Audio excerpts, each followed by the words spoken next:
This is Bruce Tate with the Nerve shirt. Take about 5 billion won. We've been up a little while, so we're a little tired. So I've already taken a few steps before this video. I set up the software, did the mix firmware burn with the software and the pictures of my dog. And now we're ready to upload them and run them on the Nerve shirt. So come on in and I'll show you what the setup looks like on the Pi.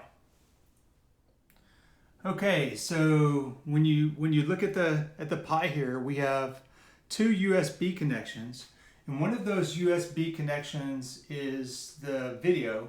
The video out, and one of them is the power for the Pi.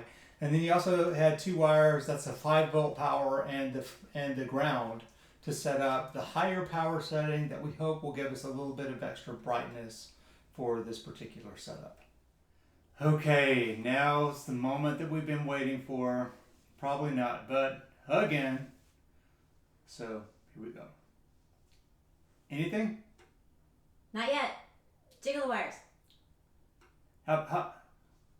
Oh, it blinked. Look at that.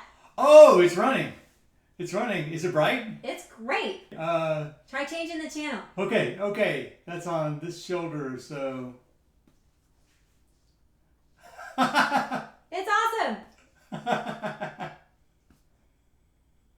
Okay, now the moment we've all been waiting for. Let's try the higher power. Cut! Ah!